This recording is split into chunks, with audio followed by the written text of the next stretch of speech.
ಇನ್ನು ಕಾಂಗ್ರೆಸ್ ಕಾರ್ಯಕರ್ತರು ಕೂಡ ರಾಜ್ಯಾದ್ಯಂತ ರಸ್ತೆಗಿಳಿದ್ರು. ಬೆಂಗಳೂರು, ಚಿಕ್ಕಮಗಳೂರು, ಮಂಗಳೂರು ಸೇರಿದಂತೆ ಹುಬ್ಬಳ್ಳಿ ಕಡೆ ಹಲವೆಡೆ ಪ್ರತಿಭಟನೆ ಮಾಡಿದ್ರು. ಬೆಂಕಿ ಹೊತ್ತಿ ಉರಿಯಿತು. ಯಾವ ರೀತಿ ಇತ್ತು ಇವರ ಪ್ರತಿಭಟನೆ ಬನ್ನಿ ನೋಡೋಣ.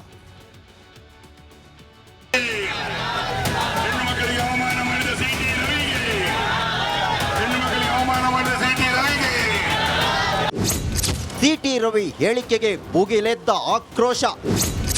ಅಶ್ಲೀಲ ಪದ ಖಂಡಿಸಿ ಕೈ ಕಿಚ್ಚು. ಸಿಟಿ ರವಿ ಪರಿಷತ್ನಲ್ಲಿ ಆಡಿದ ಅದೊಂದು ಮಾತು ರಾಜ್ಯ ರಾಜಕೀಯದಲ್ಲಿ ಸಂಚಲನ ಸೃಷ್ಟಿಸಿದೆ. ಹೆಬ್ಬಾಳ್ಕರ್ ವಿರುದ್ಧ ಅಶ್ಲೀಲ ಪದ ಬಳಕೆಗೆ ಖಂಡಿಸಿ ಕಾಂಗ್ರೆಸ್ ರಸ್ತೆಗೆ ಇಳಿದಿದೆ. ಚಿಕ್ಕಮಗಳೂರಿನ ಆಜಾದ್ ಪಾರ್ಕ್ನಲ್ಲಿ ಕಾಂಗ್ರೆಸ್ ಹಾಗೂ ಬಿಜೆಪಿ ಕಾರ್ಯಕರ್ತರ ನಡುವೆ ತಳ್ಳಾಟ, ನೂಕಾಟ ನಡೆದಿದೆ. ಸ್ಥಳದಲ್ಲಿ ಏಕಾಏಕಿ ಉದ್ವಿಗ್ನ ವಾತಾವರಣ ಸೃಷ್ಟಿಯಾಗಿ ಎರಡು ಕಡೆಯವರನ್ನ ಶಾಂತವಾಗಿಸಲು ಪೊಲೀಸರು ಹರಸಾಹಸ ಪಟ್ಟರು.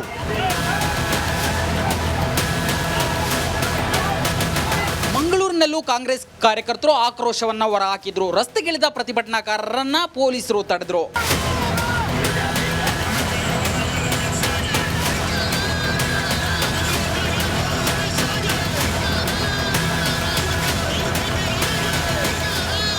ಸಿಟಿ ರವಿ ಹೇಳಿಕೆ ಖಂಡಿಸಿ ಬೆಂಗಳೂರಿನಲ್ಲೂ ಕಾಂಗ್ರೆಸ್ ಕಾರ್ಯಕರ್ತರು ಪ್ರತಿಭಟನೆ ನಡೆಸಿದ್ರು.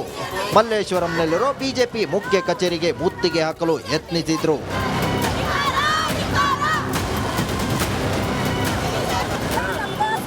ಸದನದಲ್ಲಿ ಸಿಟಿ ರವಿ ಅಶ್ಲೀಲ ಪದ ಬಳಸಿದ ವಿಚಾರಕ್ಕೆ ಇನ್ನು ಕಾಂಗ್ರೆಸ್ ಕಾರ್ಯಕರ್ತರು ಕೂಡ ರಾಜ್ಯಾದ್ಯಂತ ರಸ್ತೆಗಿಳಿದ್ರು. ಬೆಂಗಳೂರು, ಚಿಕ್ಕಮಗಳೂರು, ಮಂಗಳೂರು ಸೇರಿದಂತೆ ಹುಬ್ಬಳ್ಳಿ ಕಡೆ ಹಲವೆಡೆ ಪ್ರತಿಭಟನೆ ಮಾಡಿದ್ರು. ಬೆಂಕಿ ಹೊತ್ತಿ ಉರಿಯಿತು. ಯಾವ ರೀತಿ ಇತ್ತು ಇವರ ಪ್ರತಿಭಟನೆ ಬನ್ನಿ ನೋಡೋಣ.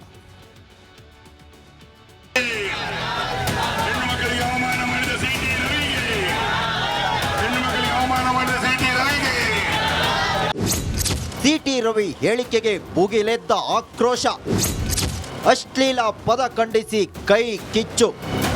ಸಿಟಿ ರವಿ ಪರಿಷತ್ನಲ್ಲಿ ಆಡಿದ ಅದೊಂದು ಮಾತು ರಾಜ್ಯ ರಾಜಕೀಯದಲ್ಲಿ ಸಂಚಲನ ಸೃಷ್ಟಿಸಿದೆ. ಹೆಬ್ಬಾಳ್ಕರ್ ವಿರುದ್ಧ ಅಶ್ಲೀಲ ಪದ ಬಳಕೆಗೆ ಖಂಡಿಸಿ ಕಾಂಗ್ರೆಸ್ ರಸ್ತೆಗೆ ಇಳಿದಿದೆ. ಚಿಕ್ಕಮಗಳೂರಿನ ಆಜಾದ್ ಪಾರ್ಕ್ನಲ್ಲಿ ಕಾಂಗ್ರೆಸ್ ಹಾಗೂ ಬಿಜೆಪಿ ಕಾರ್ಯಕರ್ತರ ನಡುವೆ ತಳ್ಳಾಟ, ನೂಕಾಟ ನಡೆದಿದೆ.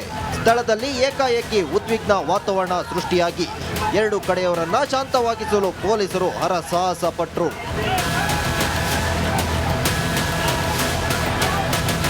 ಮಂಗಳೂರಿನಲ್ಲೂ ಕಾಂಗ್ರೆಸ್ ಕಾರ್ಯಕರ್ತರು ಆಕ್ರೋಶವನ್ನ ಹೊರಹಾಕಿದ್ರು. ರಸ್ತೆಗಿಳಿದ ಪ್ರತಿಭಟನಾಕಾರರನ್ನ ಪೊಲೀಸರು ತಡೆದ್ರು.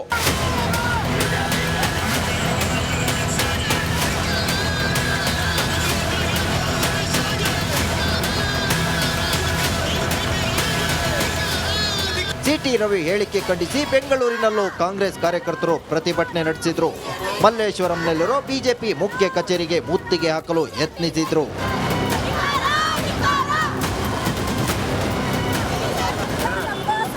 ಸದನದಲ್ಲಿ ಸಿಟಿ ರವಿ ಅಶ್ಲೀಲ ಪದ ಬಳಸಿದ ವಿಚಾರಕ್ಕೆ ಇನ್ನು ಕಾಂಗ್ರೆಸ್ ಕಾರ್ಯಕರ್ತರು ಕೂಡ ರಾಜ್ಯಾದ್ಯಂತ ರಸ್ತೆಗಿಳಿದ್ರು.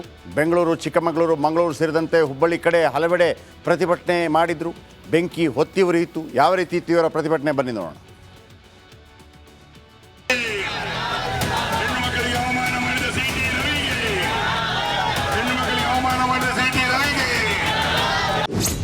ಸಿಟಿ ರವಿ ಹೇಳಿಕೆಗೆ ಭುಗಿಲೆದ್ದ ಆಕ್ರೋಶ.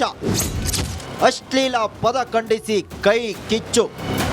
ಸಿಟಿ ರವಿ ಪರಿಷತ್ನಲ್ಲಿ ಆಡಿದ ಅದೊಂದು ಮಾತು ರಾಜ್ಯ ರಾಜಕೀಯದಲ್ಲಿ ಸಂಚಲನ ಸೃಷ್ಟಿಸಿದೆ. ಹೆಬ್ಬಾಳ್ಕರ್ ವಿರುದ್ಧ ಅಶ್ಲೀಲ ಪದ ಬಳಕೆಗೆ ಖಂಡಿಸಿ ಕಾಂಗ್ರೆಸ್ ರಸ್ತೆಗೆ ಇಳಿದಿದೆ. ಚಿಕ್ಕಮಗಳೂರಿನ ಆಜಾದ್ ಪಾರ್ಕ್ನಲ್ಲಿ ಕಾಂಗ್ರೆಸ್ ಹಾಗೂ ಬಿಜೆಪಿ ಕಾರ್ಯಕರ್ತರ ನಡುವೆ ತಳ್ಳಾಟ, ನೂಕಾಟ ನಡೆದಿದೆ. ಸ್ಥಳದಲ್ಲಿ ಏಕಾಏಕಿ ಉದ್ವಿಗ್ನ ವಾತಾವರಣ ಸೃಷ್ಟಿಯಾಗಿ ಎರಡು ಕಡೆಯವರನ್ನ ಶಾಂತವಾಗಿಸಲು ಪೊಲೀಸರು ಹರಸಾಹಸ ಪಟ್ಟರು.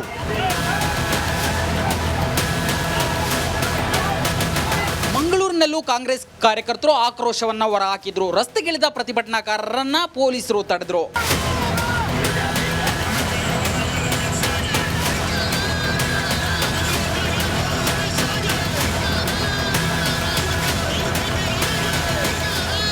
ಸಿಟಿ ರವಿ ಹೇಳಿಕೆ ಖಂಡಿಸಿ ಬೆಂಗಳೂರಿನಲ್ಲೂ ಕಾಂಗ್ರೆಸ್ ಕಾರ್ಯಕರ್ತರು ಪ್ರತಿಭಟನೆ ನಡೆಸಿದ್ರು.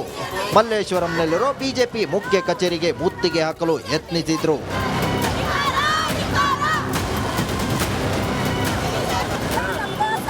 ಸದನದಲ್ಲಿ ಸಿಟಿ ರವಿ ಅಶ್ಲೀಲ ಪದ ಬಳಸಿದ ವಿಚಾರಕ್ಕೆ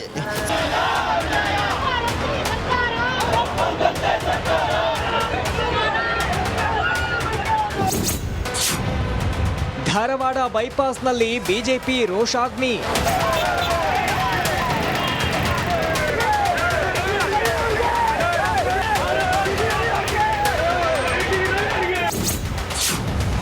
ಬೀದರ್ನ ಅಂಬೇಡ್ಕರ್ ವೃತ್ತದ ಬಳಿ ಬಿಜೆಪಿ ಪ್ರೊಟೆಸ್ಟ್.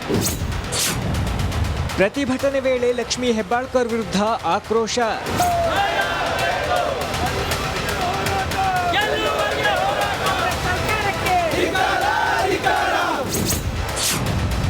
ವಿಜಯಪುರದಲ್ಲಿ ಕಾಂಗ್ರೆಸ್ ಕಚೇರಿಗೆ ಮುತ್ತಿಗೆಗೆ ಯತ್ನ.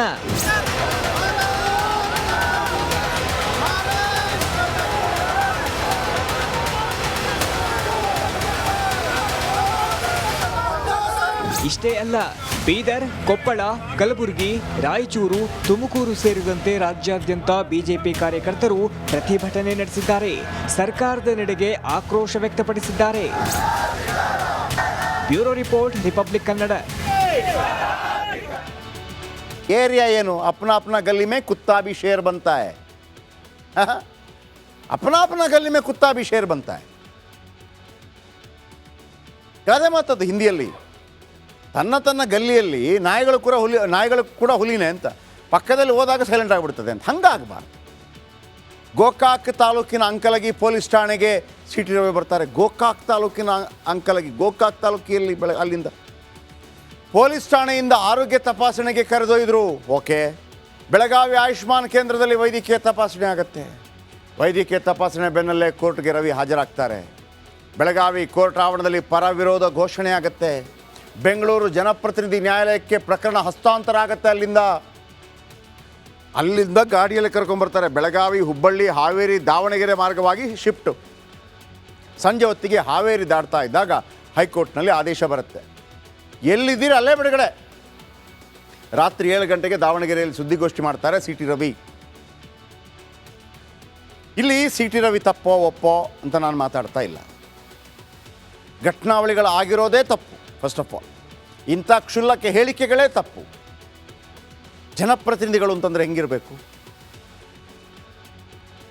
ಇಂಥ ಅಸಂಬದ್ಧ ಅವ್ಯಾಚ್ಯ ಹೇಳಿಕೆಗಳು, ಅದು ಕೂಡ ಹೆಣ್ಣುಮಗಳನ್ನು ನಿಂದಿಸುವಂಥ ಹೇಳಿಕೆಗಳಾಗಿದ್ದರೆ ಖಂಡಿತವಾಗಲೂ ಶಿಕ್ಷೆ ಆಗಬೇಕು. ಆ ಶಿಕ್ಷೆ ಆಗತ್ತೆ ಅನ್ನೋ ಕಾರಣಕ್ಕಾಗಿ ರಾಜಕೀಯ ಲಾಭ ಲೆಕ್ಕಾಚಾರಗಳನ್ನು ಹಾಕ್ಕೊಂಡು ದೇಶದ ರಾಜಕೀಯ ಮಾಡೋದಿದೆಯಲ್ಲ, ಅದನ್ನು ಯಾರೂ ಕೂಡ ಕ್ಷಮಿಸಬಾರ್ದು. ರಾಜಕಾರಣಿಗಳು ಆಟ ಆಡಿದ್ರು ಅಂತ ಅಂದ್ಬಿಟ್ಟು ನಾವು ಅವರ ಆಟಕ್ಕೆ ತಕ್ಕಂಗೆ ನಾವು ಕುಣಿಬಾರ್ದು. ಜನಗಳು ಸೆಟೆದು ನಿಲ್ಲಬೇಕು ಅಷ್ಟೇ.